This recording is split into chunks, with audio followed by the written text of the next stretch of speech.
Well.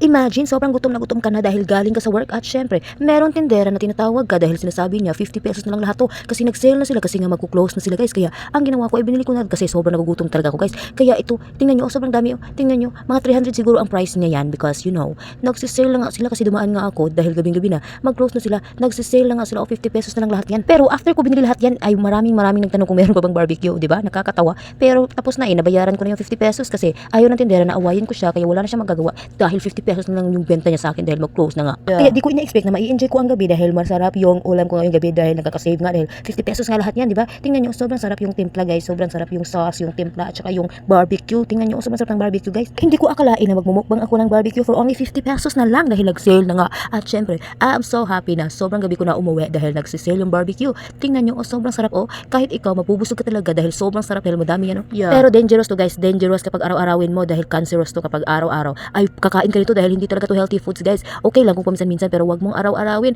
Don't eat daily because this is not healthy to your body. This is not healthy to your body and this is not good to eat all every day, always and every day. And you know, barbecue is so very yummy and very delicious guys. Kaya mag-ingat ka dahil hindi to pwede araw-araw. Kayo guys, mahilig din ba kayo sa barbecue pero hindi araw-araw or mahilig kayo sa barbecue pero araw-araw dahil meron talaga mga tao na araw-araw kumakain ng barbecue kasi nga syempre ito yung paborito nila pero hindi ito maganda sa katawan guys kasi lahat ng sobra ay nagkakasama sa katawan at sa health mo. Kaya wag mo kalimutan yung sinasabi ko dahil you know, I am a researcher. Mahilig ako mag-research sa Google about sa pagkain guys. Kaya tingnan nyo guys, sobrang sarap guys dahil kumakain nga ako guys, nagmumukbang na ako ng barbecue guys dahil 50 pesos na lang lahat to guys dahil tingnan nyo guys, gutom na gutom ako dahil nakakancel naman ang yung diet guys. Okay lang naman cancel yung diet kasi nga nag-sale na nga ang barbecue kaya wala nang magagawa kaya makakancel na talaga yung diet. Kung ikaw ba makakabili ka ng 50 pesos na barbecue na sobrang dami, magda-diet ka pa ba? Kasi sayang naman, di ba? Kaya samahan nyo ako guys, kumain tayo guys, let's eat guys. Gusto mo, kunin mo yan lahat, kumain kayo dyan para mabusog naman kayo guys. At syempre, not just me but you also. You're full, your tummy. My English is not good at intindihin nyo lang guys kasi tingnan nyo